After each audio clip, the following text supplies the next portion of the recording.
ಬೀದರ್ ಜಿಲ್ಲೆಯ ಬಾಲ್ಕಿ ತಾಲೂಕಿನ ಪತ್ರಕರ್ತ ಬಾಂಧವರಿಗೆಲ್ಲ ಸ್ವಾಗತ ಸುಸ್ವಾಗತ.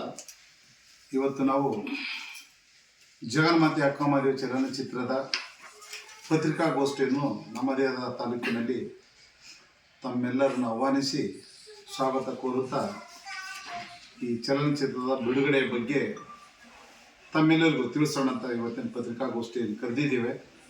ಕೆಲವೊಂದು ಇನ್ಫಾರ್ಮೇಷನ್ ಕೊಡಬೇಕಂತ ಬಯಸ್ತೇವೆ. ಮಿತ್ರರೇ, ಇಲ್ಲಿವರೆಗೆ ನನ್ನ ಚಲನಚಿತ್ರಗಳನ್ನು ತಾವು ನೋಡಿದ್ದೀರ, ಹಾರೈಸಿದಿರಿ, ಯಶಸ್ವಿ ಆಗಲಿಕ್ಕೆ ತಾವು ಕೂಡ ಪ್ರಯತ್ನ ಪಟ್ಟಿದ್ರಿ. ನಿಮ್ಮ ಸಹಕಾರ ಈ ಚಲನಚಿತ್ರಕ್ಕೂ ಇರಲಿ ಅಂತ ಬಯಸ್ತೀನಿ.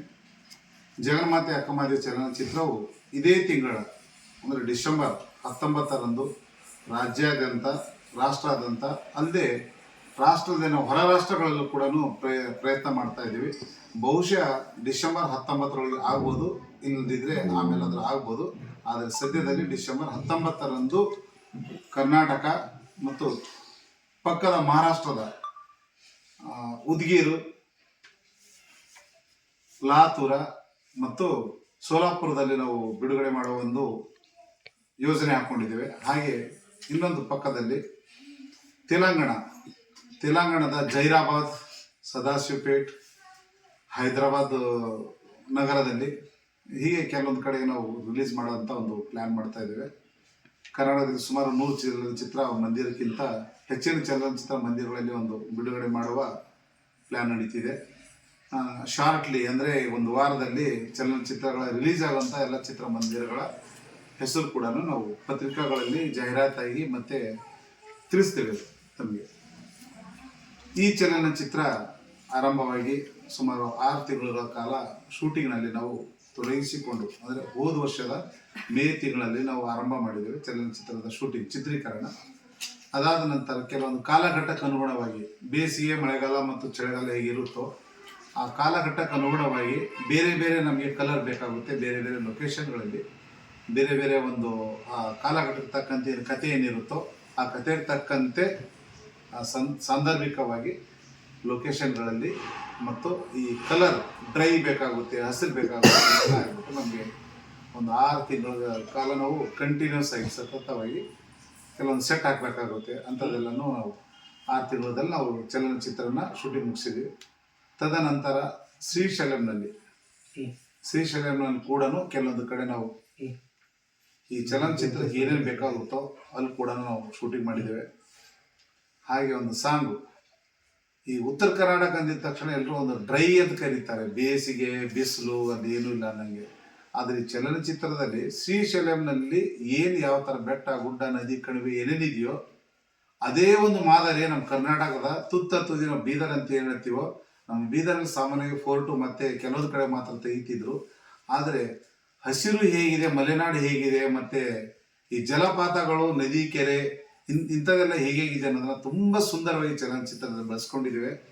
ಶಿವಮೊಗ್ಗದಿಂದ ಮಾದೇವಿ ಕಲ್ಯಾಣಕ್ಕೆ ಬಂದು ಕಲ್ಯಾಣದಿಂದ ಏನು ಕದಳಿವನಕ್ಕೆ ಹೋಗ್ತಾರೋ ಆ ಒಂದು ಯಾತ್ರೆನ ನಾವು ಈ ಮಲೆನಾಡನ್ನು ಇಲ್ಲೇ ಕ್ರಿಯೇಟ್ ಮಾಡ್ಕೊಳ್ಳತಕ್ಕಂಥ ಒಂದು ಸಾಂದರ್ಭಿಕವಾಗಿ ಬೇಕಂತ ಒಂದು ಲೊಕೇಶನ್ಗಳು ನಮಗೆಲ್ಲವೂ ಸಿಕ್ಕಿದೆ.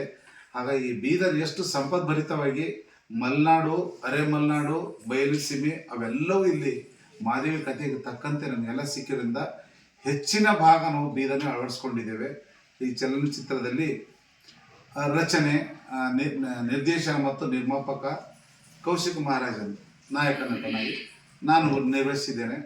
ಆದರೆ ನಮ್ಮಲ್ಲಿ ಇನ್ನೊಂದು ಅಕ್ಕಮಹಾದೇವಿ ಪಾತ್ರ ಮಾಡಲಿಕ್ಕೆ ತುಂಬ ಜನರಿಗೆ ನಾನು ಕೇಳ್ಕೊಂಡಿದ್ದೆ, ಅವರು ಒಪ್ಕೊಂಡಿದ್ರು.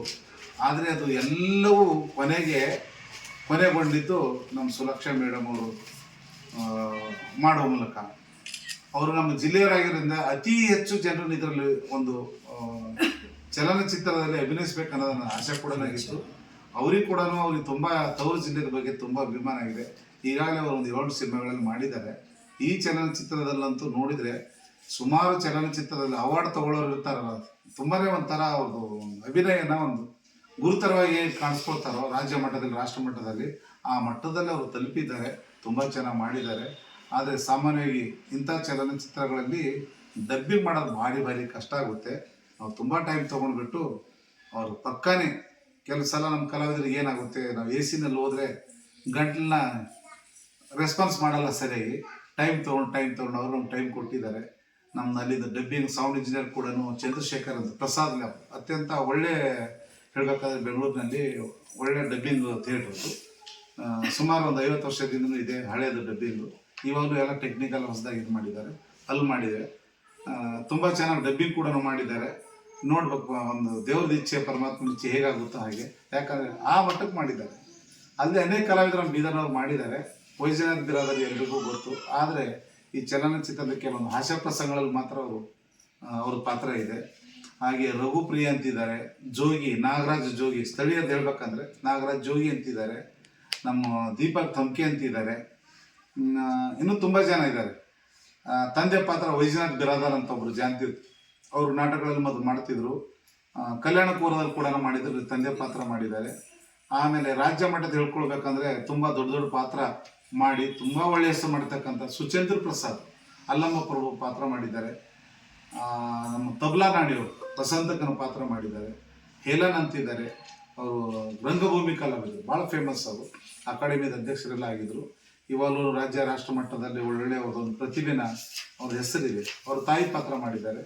ಹೀಗೆ ಈ ಅನೇಕರು ಇದರಲ್ಲಿ ಒಂಥರ ಕಲಾವಿದರ ದಂಡೆ ಇದೆ.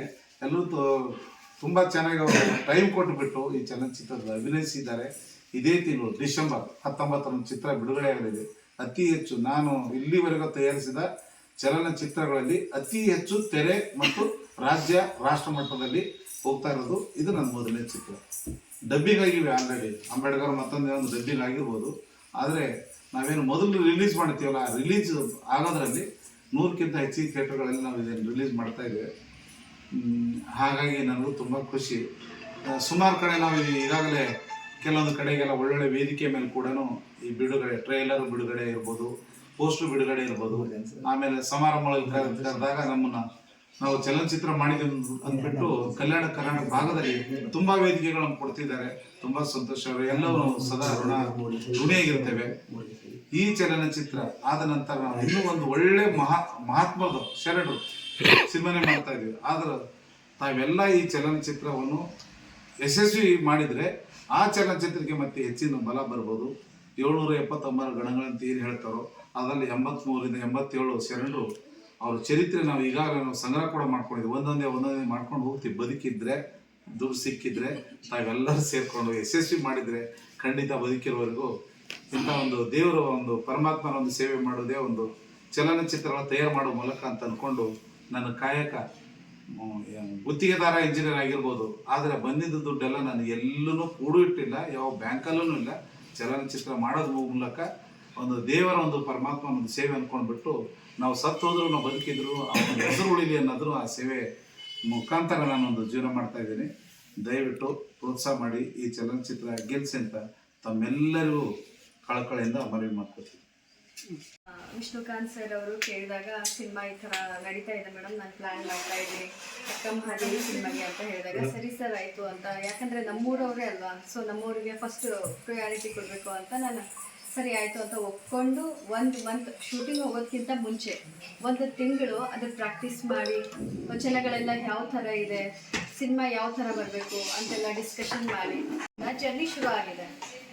ಜಗನ್ಮಾತೆ ಅಕ್ಕ ಮಹಾದೇವಿಯವರು ಹುಟ್ಟಿದ ಹೇಗೆ, ಆಮೇಲೆ ಅವರಿಗೆ ಅಕ್ಕ ಮಹಾದೇವಿ ಅನ್ನೋ ಹೆಸರು ಹೇಗೆ ಬಂತು, ವಚನ ಹೆಂಗೆ ರಚನೆ ಮಾಡಿದ್ರು, ಆಮೇಲೆ ಚೆನ್ನಮಲ್ಲಿಕಾರ್ಜುನನಿಗೆ ನೆನೆಸ್ಕೊಂಡು ಕದಳಿ ವನಕ್ಕೆ ಹೋಗಿ ಆಯ್ಕೆ ಆಗ್ತಾರೆ.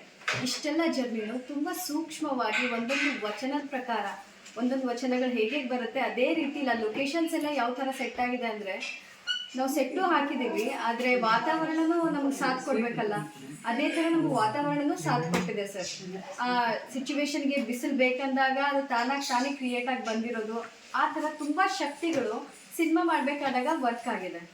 ತುಂಬ ಶಕ್ತಿ, ದೈವಶಕ್ತಿ ಅನ್ಬೋದು, ದೇವರು ಆಶೀರ್ವಾದ ಅನ್ಬೋದು ಈ ಸಿನಿಮಾಗೆ ಎಲ್ಲ ರೀತಿಯಿಂದಲೂ ತಾನೇ ಪಡೆದುಕೊಂಡು ಬಂದಿದೆ. ಯಾವುದು ಪಾತ್ರನೂ ಡೈರೆಕ್ಟರ್ ಅಂದಮೇಲೆ ಓಕೆ ಈ ಪಾತ್ರಕ್ಕೆ ಇವ್ರು ಸೂಟ್ ಆಗ್ತಾರೆ ಅಂತ ಅವ್ರದ್ದು ಇರುತ್ತೆ ಕಲ್ಪನೆ, ಅವ್ರ ಕಲ್ಪನೆ ಪ್ರಕಾರ ನನಗೆ ತೊಗೊಂಡಿದ್ದಾರೆ. ಬಟ್ ನನಗೇನು ಅನಿಸುತ್ತೆ ಅಂದರೆ ಆ ದೇವ್ರು ಕೊಟ್ಟಿರೋ ವರ ಈ ನನಗೆ ಪಾತ್ರ ಸಿಕ್ಕಿರೋದು. ಹಾಗಾಗಿ ಸಿನಿಮಾ ತುಂಬ ಚೆನ್ನಾಗಿ ಬಂದಿದೆ. ಪ್ರತಿಯೊಂದು ಮನೆಗೂ ಅಕ್ಕನ ಚರಿತ್ರೆ ಗೊತ್ತಾಗಬೇಕನ್ನೋದೇ ನನ್ನ ಆಸೆ ಮತ್ತು ನಮ್ಮ ಡೈರೆಕ್ಟರ್ ಅವ್ರ ಆಸೆನೂ.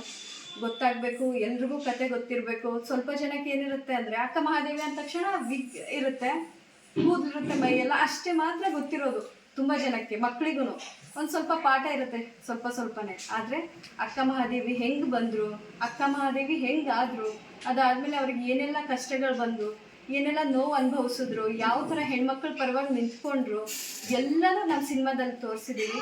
ಆದಷ್ಟು ಬೇಗ ಡಿಸೆಂಬರ್ 19ನೇ ತಾರೀಕಿನಂದು ರಾಜ್ಯಾದ್ಯಂತ ಎಲ್ಲ ಕಡೆನೂ ಬಿಡುಗಡೆ ಆಗ್ತಾ ಇದೆ.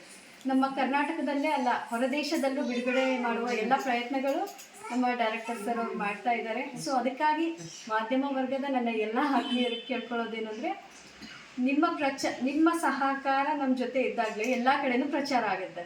ಇವೆಲ್ಲ ನಮ್ಮ ಜೊತೆ ಇರಬೇಕು, ಜೊತೆಗೂಡಬೇಕು, ನಮ್ಮ ಹೆಜ್ಜೆಗೆ ಹೆಜ್ಜೆಯಾಗಿ ನಿಂತ್ಕೊಳ್ಬೇಕು ಅನ್ನೋದೇ ನನ್ನ ಆಸೆ. ಇಷ್ಟು ಹೇಳಿ ನನ್ನ ಎರಡು ಮಾತು.